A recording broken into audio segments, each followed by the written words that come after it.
Pocong pesugihan. Pegaweane Sarman sing mesti pancen gulet karo lendut sawah. Dudu merga nggarap sawahe dhewe, nanging buruh ana sawahe wong. Macul, mbrujul, nggaru dilakoni karo bojone Sukinah. Sukinah sing matun lan tandur. Nanging yen ngepasi ora ana sing nyambat baune, ya kepeksa nganggur. Tujune Sarman uga duwe kabisan nukang batu. Dadi luwung kene kono ana pegawean kanggo njejegake kendhil. Sing wedok uga mangkono. Yen ora ana sing akon tandur, ya oger-oger saanane. Buruh umbah-umbah uga dilakoni. Wis seminggu iki Sarman melu kasidi dandan-dandan ana omahe Mudah. Juragan batik ana pasar kang tokone klebu gedhe tur larise ora mekakat. Wiwit toko buka, wong-wong sing arep tuku kemrubut.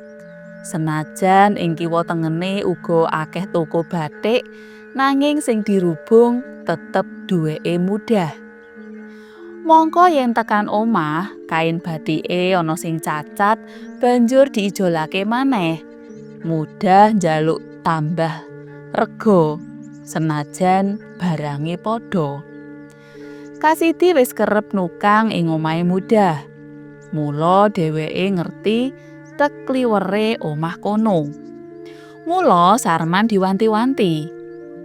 Man, saksuwene nyambut gawe, aja pisan-pisan wani nerak larangane Bu Mudah. Tandha ngono garapan wae. Ora perlu mikir werna-werna. Aja mikir bab kamar sengkerane Bu Mudah.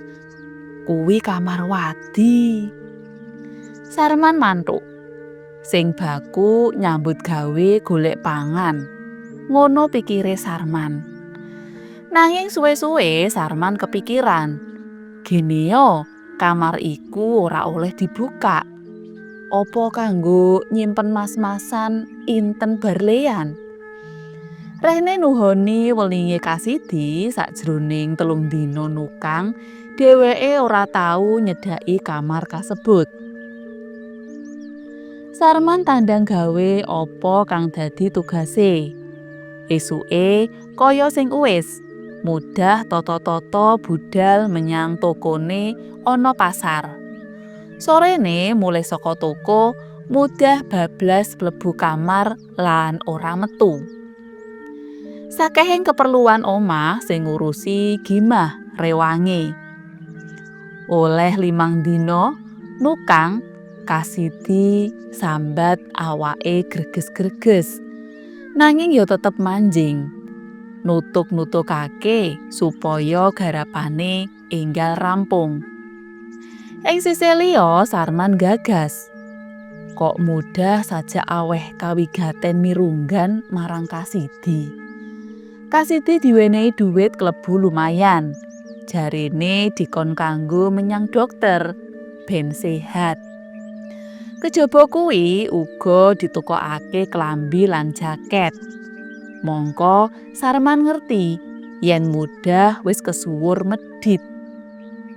Bengine Sarman metu ngendhokake pikiran. Merga tansah gegubel kedadean kang dening Sarman dianggep ngane-anehi. Sawise salat maghrib, klithih-klithih dheweke menyang gerdu penjagan.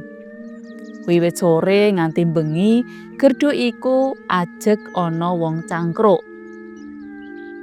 Kene man, ayo gabung. Beneran awakmu mrene, mesisan ben saya gayeng. Darmin disiki nyopo Sarman. Sarman dhewe isih lagi nyelehake bokonge ana lincak, kesaru tekane Sutris.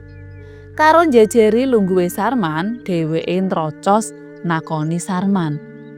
awakmu isih ngrewangi Kasidi nyambut gawe ning omahe Bu Muda. Lancar? Isih, Kang. Aku iki rak buruh. Pokok dikon tandang ngene ya ngene. Tandang ngono ya ngono. Awakmu mosok gak krungu-krungu toh nek jane mono Bu Muda kuwi sugihe ora sak baine. Wong kene wis ngerti kabeh kaya ngapa kahanane Bu Muda mbiyen. Bakulane sak kecandake, uripe pas-pasan, kerep dienyek tanggane lan kanca-kancane. Ngerti-ngerti terus buka toko ana pasar. Saya suwe tokone saya gede. Tur larise jan ngepol. Saya suwe saya sugih mblegedu, kena diarani rondo teles kebes. Ning kok ora ana sing wani ngrabi. Darme nyelani ngomong, "Oh iya Man, Kasidi yo kerasan toh nyambut gawe ana kono? Ana kono awakmu gak meruhi apa-apa? Pancen ana kamar siji sing dikunci rapet. Sapa-sapa ora ana sing oleh mlebu. Aja maneh buka. Nginceng wae ora oleh." Sing tak gumuni jarene Bu Muda kuwi medite jan ngepol. Ning menyang Kasidi kok lomo. Mung sambat ngreges ngono wae wis diwenehi duit cukup akeh, malah ditukokake jaket. Sutres langsung medhot omongane Sarman. Sugihe Bu Muda mono ora wajar. Jarene golek pesugihan wujud pocongan. Sing dipocongi dudu menungso, ning ula putih sing bisa tata jalma. Saben taun njaluk tumbal nyawa menungso minangka ijole anggone aweh rejeki sing deres mau. Saben Jumat Kliwon jam 10 awan pocongane njaluk dikeloni Bu Muda. Atine Sarman krasa ora kepenak. Pikirane terus menyang Kasidi. Karepe daya-daya senajan wis rada bengi arep menyang omahe Kasidi, arep diomongi bab sing mentas dirungu mau. Pikirane Sarman sumelang, Kasidi dienggo wadal pesugihane. Dilalah kersane ngalah. Dadakan udan deres persasat kaya disukno kabeh saka langit. Tur ditambah angin lesus barang. Dadi niate Sarman kepeksa wurung, malah banjur mapan turu. Esuke dipruput menyang omahe Kasidi. Jarine wonge wis budal merga disusul Bu Muda. Atine Sarman saya ora kepenak. Mula terus gagean nututi Kasidi. Durung nganti Sarman takon ngono ngene, wis kedisikan Kasidi nutupake drijine ana lambene. Pratandha Sarman aja nganti ngomong apa-apa. Aja kakean polah. Luwih becik kowe ngecat lawang pojok kae lho. Aku tak nandangi liyane. Awakku sik rada mriyang. Sarman manut. Kasidi dhewe terus nyamburi miwiti tandang gawe. Wong loro malah lali sarapan senajan wis dicepaki dening Ginah. Nurut kandhane Ginah, dina kuwi Mudah ora menyang pasar merga pendak Jemuah Kliwon prei. Sarman sing arep ngecat lawang ora jarak ngliwati kamar sing kancingan terus mau.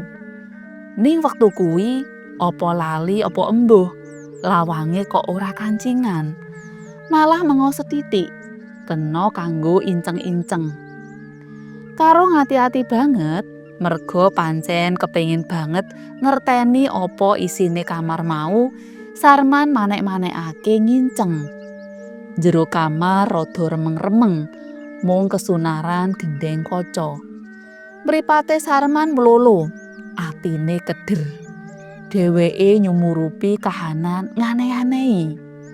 Senajan ora cetha, ning sesawangan iku gawe gitoke Sarman mrinding. Mulune kalong ngadeg. Keprungu suarane Mudah klesik-klesik. "Aja kuwatir. Wonge wis tak siapake. Garapen sak karepmu. Saiki ayo kowe tak ladeni." Pocongan buka. Ana rerupan ula putih gedene sak kentol gubet awake Mudah. Kang mapan ana jogan setengah wuda. Sambat udah adoh sajak kelaran karo ngeses-ngeses. Iku kelakon rada suwe nganti ulane bali dadi pocongan maneh. Mudah gumletak awake lemes. Bubar kuwi ora ngerti saka ngendi asale ing pangkone wis ana tumpukan dhuwit kertas gendelan. Sarman gemeter. Bareng karo kuwi Ginah jerit-jerit nyumurupi Kasidi ujug-ujug glebak kojel-kojel. Mripat mendelik kaya ditekak gulune. Sarman jrantal mitulungi rowange. Mudah metu saka kamar sengkeran. Dheweke katon gupuh. Nanging ditamatake Sarman lambene umak-umik karo mesem. Senajan laire sajak bingungi. "Digawa menyang rumah sakit wae, Cakman. Kok nganggo mobilku wae? Age sopire sing lagi ngresiki mobil kae gek ndang dikon nggawa Kasidi." Mobil nggawa Kasidi menyang rumah sakit. Nanging ana dalan nyawane Kasidi wis ora nutut. Mudah menehi dhuwit cukup akeh marang wong tuane Kasidi kanggo ragat slametan nganti 100 dinane. Saploke Kasidi tewas, Sarman emoh ngidak omahe Mudah senajan baune durung dibayar.